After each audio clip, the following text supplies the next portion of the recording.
that does. There's a tremendous letdown, and there's a reality, and it is happening, and it's going to happen over the next few weeks. We can bring in Jim Armstrong again. We're looking at these live pictures from the federal courthouse, and we do expect to hear from the U.S. Attorney Carmen Ortiz at some point. Want to get back to Jim Armstrong. Jim, let's talk about the pivotal moments in this sentencing phase, because defense attorneys had 2/3 the time in this phase to lay out those mitigating factors. As you look at the last few weeks, describe, if you would, the key moments.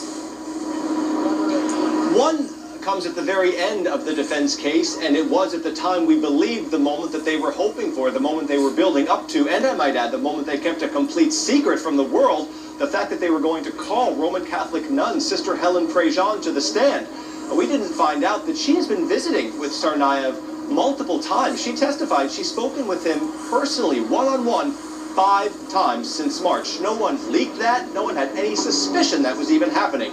So when she took the stand, that had the potential to be a very pivotal moment, because here was someone who was going to tell this jury exactly what Johar Tsarnaev was thinking. There's always been this question, although I think we always sort of knew the answer was no, about whether or not Tsarnaev himself would take the stand. So in his stead, his proxy becomes this world-renowned anti-death penalty advocate, Sister Helen. She gets up there and she tells this jury, Johar Tsarnaev feels remorse. He says to her, according to her, that no victims should have had to suffer the way that his victims did. And she said she looked into his eyes. This is a woman who has looked into the eyes of, as she described, the worst of the worst, and people who have committed just the most terrible crimes on earth. She's looked into their eyes, so she presented herself as someone who could be a very good judge of someone's character, of someone's circumstances, and she said to this jury, Johar Tsarnaev feels remorse. That was the focus of several mitigating factors that the defense put in the verdict form. They were hoping to give this picture of Johar Tsarnaev as a human being, as the sister said, with inherent worth and dignity. So I think that had the potential to be an important moment, but as it turned out, perhaps the jury didn't hear it that way. And Jim, while you're talking about the mitigating factors, you had warned us ahead of time not to be thrown off by the fact that the jurors may in fact agree with some of the things that the defense was trying to prove. A couple of them being that, you know, his friends and family still care for him, the teachers still care for him. 3 people agreed with that. That Tamerlan planned, led, and directed the marathon bombing. 3 jurors agreed with that. There were a couple where 1 juror was agreeing with what the defense had said. And you almost started to think that maybe there was 1 juror who was going to spare his life. Even though you had warned us not to feel that way until the very end, did you start to think that as well? Oh, absolutely, because in some of those cases, I don't think any mitigating factor, and it's sort of a blur, I apologize, I don't think any mitigating factor was 0. Is that correct? I think there were no mitigating factors that came in as 0. So several of them were 1s and 2s and 3s, and when they were consistent 1s and 2s and 3s, that absolutely led me to believe that there was this, in my mind, in that short span of time, this potential holdout juror who really bought into everything that the defense was saying, who really believed in all these mitigating arguments, and who really might therefore strenuously advocate for life in prison versus the death penalty. In my mind, doing the quick calculation, I sort of weighed that against the fact that they came back very quickly. They barely had this case. I think it ended up being 16 hours or so, just a few minutes on Wednesday, all of yesterday, and a little more than half of today. So my sense was, again, in that short span, if there really was this 1 holdout, or maybe even 2 holdouts, then they'd still be back there arguing right now. But it turns out the 2 things are not mutually exclusive. You can believe the defense's arguments. You can believe that Tamerlan was a really bad guy. You can believe that he planned and executed the Boston Marathon bombing. But that doesn't, as this jury just told us, absolve Johar Tsarnaev of his responsibility and his blame. Interesting point, Jim Armstrong. Thank you so much. Jim also talking about how quickly they came back with this decision. Seems to me that everything in this case happened a little more speedily than we thought, that the first actual case, that the case against him, took only 1 or 2 months when we thought it might be 5 or 6, that the sentencing phase took only several weeks when we thought it might be much longer than that. That's right, the deliberations in the first phase, 11 hours, they were back, finding him guilty on all 30 counts. Our Bill Shields is live at the Boston Marathon finish line now. And Bill, I know you had an opportunity to talk to one of the real heroes that day, the day of the marathon. Shane O'Hara, he runs Marathon Sports, where the bomb happened right over here. But, you know, we've been talking with a lot of people since 3 o'clock or 3:15. We've only run into one person, an elderly lady, who was disappointed in the death penalty sentence. And that elderly lady told me that what he did was so mean, in her words, so dastardly, that death was too easy. She wanted him, in her words, to suffer. Now, a lot of other people we've spoken with were very, very good with the death penalty, including Shane O'Hara, as we mentioned earlier. We spoke with him, and he runs marathon sports. So that bomb was right here where they had to treat people. They brought people in there. The windows were blown out. They helped, tie off people's limbs with tourniquets to stop the bleeding. We spoke with Shane just a few minutes ago. He's very teary and told us that he was good with his death penalty. I'm happy with the verdict. I wanted it to be death, and so I am happy there. Some people are concerned about the appeals process could take a lifetime. Well, I think we still are. And again, now my message is that we got to speed that appeal process. I don't think there shouldn't be that many appeals at all. He admitted that he had done it, or at least his jury or his attorneys admitted that. He was found that, so I don't know what there is to appeal. Do I think he should get the death penalty?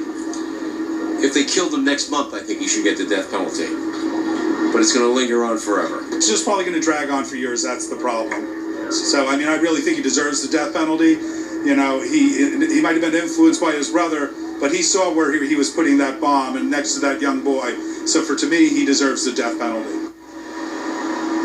And that's exactly what a lot of people said. A lot of people might not agree with the death penalty in general, but in this particular case, they kept bringing up time and time again Martin Richard. They kept bringing up the other 3 people who died. They kept talking about everyone who was injured and lost limbs. And I think that's what turned a lot of people in terms of their opinion about a death penalty in this particular case. A lot of people we talked to, everyone except that elderly lady, thought that the death penalty was a just decision. Reporting live from the finish line, I'm Bill Shields. Back to you guys in the studio. All right, Bill Shields, thank you so much. And Christina Hager joins us now live. She is at the memorial to slain officer Sean Collier at MIT, a memorial just dedicated in the last couple of weeks. Christina? Lisa, yeah, this memorial, we were here a couple of weeks ago when this was unveiled, a very emotional scene. And when I talk with people here today about this verdict, I get the sense that people here are much more focused on what this memorial represents, on Officer Sean Collier, his legacy, than they are about his killers. And so with that in mind, the fact that Johar Tsarnaev gets death doesn't make a big difference for people here coming to this memorial to reflect in this space. And I want to show you part of this memorial because it's very unique. There is an opening. There are several openings, but there's one specifically that looks out so that if someone is standing underneath the overhang, you can look out at the spot where Officer Collier was parked in his cruiser when he was gunned down. This was 3 days after the Boston Marathon bombing. So clearly, this is a painful subject with painful associations in the MIT community. And here's what people are saying. But when I heard the family's wishes of not wanting this drawn out, not wanting to go through the appeals process, not wanting the trauma to go on even more than it needs to, that changed my opinion. And so hearing about the death penalty verdict, I'm just thinking of the family. Do you have concerns that this could be dragged out? I do. And that family deserves for their wishes to be honored, and I just continue to feel for them. The tragedy shook the community pretty broadly, and I don't know if anything that could have been done in the justice process would change that, but it's, I guess what had to happen happened. Well, the MIT police chief put out a statement just a while ago saying he hopes the conclusion of this trial and the subsequent verdict brings some measure of closure to the victims and their families. And you heard those people. The sense we get here is that people are just hoping that now that this decision has been made, that it's executed fast. Because the longer this drags on, the longer Johar Tsarnaev sits on death row, the more the focus is on him rather than on some of those great lives he took, like that of Officer John Collier here at MIT. Live in Cambridge, Christina Hager, WBZ News, Lisa David. Back to you. All right, Christina, thank you.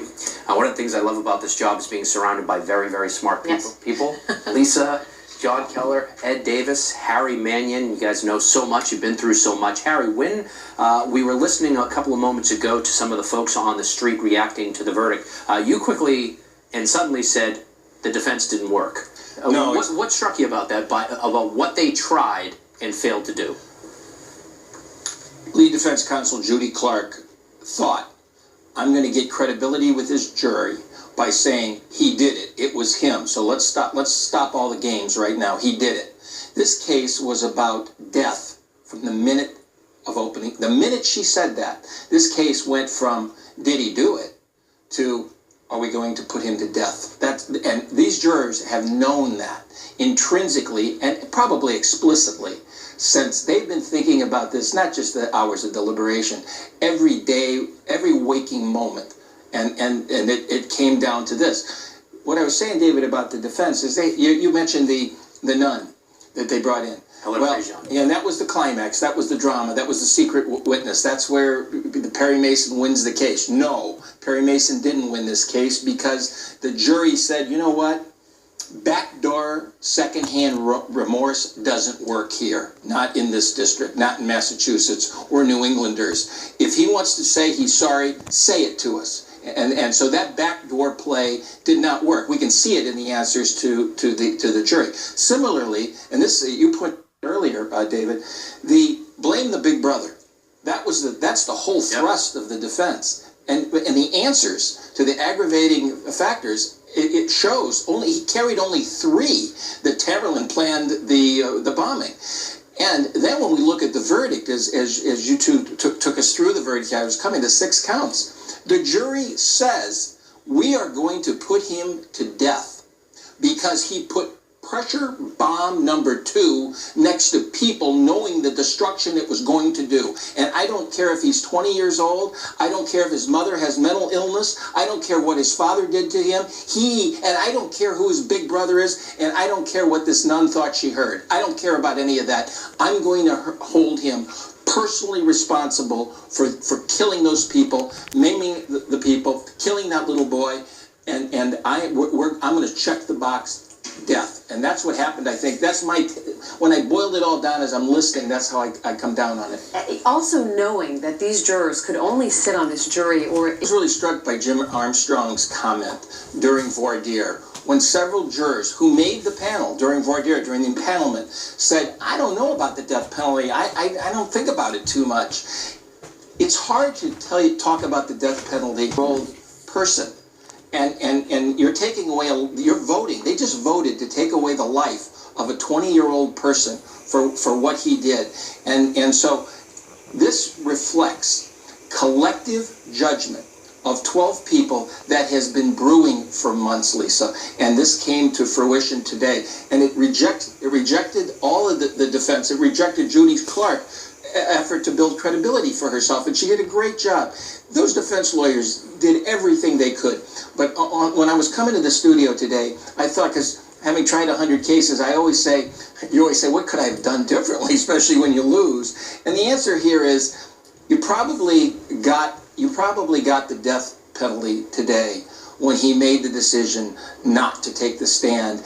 That, to me, is the defining moment here. We as a society, in our system of justice, gave him one final opportunity under Rule 32 to take the stand and speak in his own defense, to talk about influences on him, to talk about his mother, to talk about his father, to talk about what Tamerlan did to him. Let's hear it. And you know what? Those 12 juries would have been open-minded. I'm going to guess a whole bunch of them would have been open-minded to that. And it may have swayed one.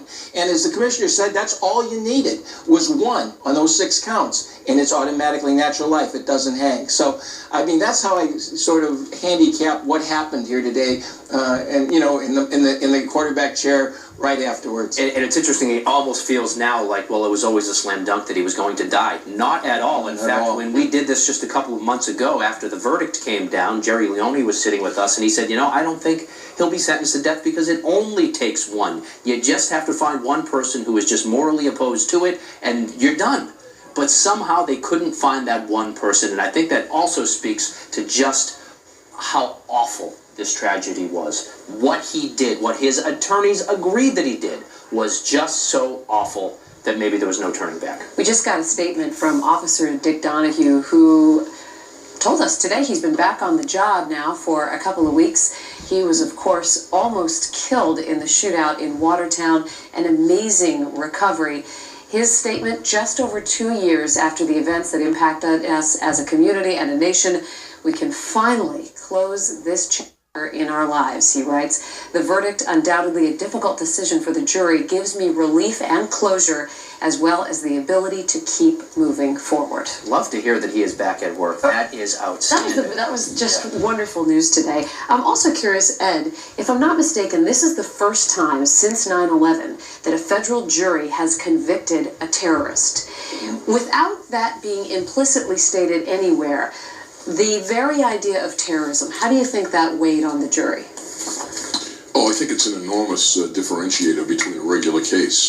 There have been other cases like the Richard Reed case, but they didn't carry out the first successful incident was tragically here in Boston.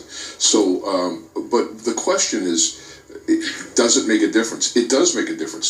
Normally, when you're dealing with these cases, you have somebody who has mental illness, they're acting out of passion, they're trying to enrich themselves through a robbery or something to that effect.